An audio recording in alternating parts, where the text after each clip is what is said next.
Mu ntumbero yo kurimbura aho bagejeje ibikorwa no kwifurizanya umwaka mushasha, abagize inama ya komine Gitega barasangiye ikiyago n'akarahuri kuri uwimana igenekerezo rya 15 ntwarante 2026. Ico gikorwa caranzwe no kugarukira ku mukenyezi w'umupfakazi afise amikoro make wo ku mutumba wa Bihororo muri zone ya Giheta komine ya Gitega, inzu yabomowe n'imvura. Abagize inama ya komine Gitega bari kumwe n'abarongoye umugambwe CNDD-FDD muri komine ya Gitega, bakaba bagiye bitwaje amabati 20, imisumari, imfungurwa zigizwe n'umuceri, ibiharage, ifu, ibitenge, ivyo kwifuka, amasabuni, isuka, amavuta y'amamesa n'ibindi vyankenerwa vyo mu nzu. Urongoye inama ya komine Gitega yamenyesheje ko bipfuje kwifatikanya n'uwo muvyeyi ko abarundi bamye bafise umutima wo gushigikirana. Yahamagariye abenegihugu gushigikirana mu kibano, ndetse anasaba ko bobandanya bamushigikira mu kuduza igisenge kugira ngo asakare inzu yiwe aronke aho arambika umusaya. Nico gituma twama tuvuga duti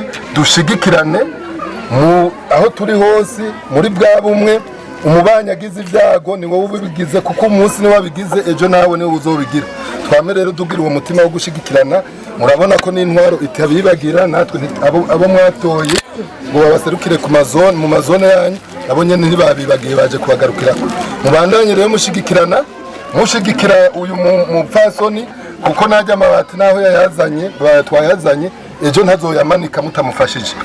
Mumufashe mu gutanga umusada, mu gutanga umukozi muri bwa bumwe nk'uko yabivuze. Twebwe mu ntwaro, abaserukira intwaro bari ngana, twebwe rero ku izina ry'urwego mpanuzwa jambo rwa komine twashimye kuyifatikanya namwe kugira ngo akagaseke ivy'intwaro ikora n'ivyo n'abajenama ba komine baba bariko barakora, kuko bakorera muri bwa bumwe.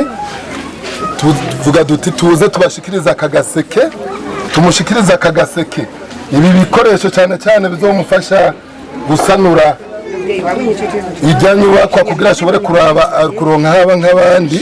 Uwo mukenyezi yafashijwe yarakengurutse cyane kubona bashoboye kumushigikira muri ibi bigoye asanzwe arimwo. Yasavye ko umutima w'urukundo bowerekana no ku bandi bahuye n'ivyago. Nyuma y'icyo cyo gushigikira uwo mupfakazi hakurikiye ikiyago, aho musanteri wa komine Gitega Jacques Nduwimana yibukije abajenama uruhara rwabo mu iterambere rya komine, aho abasaba gukora batiziganyana cyane cyane umwe wese gukora ivyo ashoboye ngo amakori n'amatagisi byo gukora imigambi y'iterambere biboneke. Jacques Nduwimana yarashimye impanuro n'umwitwariko abagize inama ya komine bamaze guha ari mu rwego nshingwabikorwa rwa komine n'ikivi bariko. Umunyamabanga w'umugambwe CNDD-FDD George Nshimirimana nawe yarakeje inama mpanuzwa jambo, yongera abatekerera impanuro ko bokwama bazirikana ko batandukanye n'urwego rwahoraho kuko bagwita mpanuzwa jambo, ariko ubu rwego rufata ingingo rukongera rugasuzuma ko zigiye mu ngiro. Yabasavye kwihutira gushira mu ngiro imigambi iherutse gushikirizwa n'abenegihugu ku mitumba. Mumenya ko imbere y'uko ibikorwa bitangura, imbere y'umutaga, abagize inama ya komine Gitega bari babanje kugendera ikibanza c'iratiro c'amazi ava ku musozi agwa hasi co mwishanga muri komine ya Musongati mu ntara ya Burunga.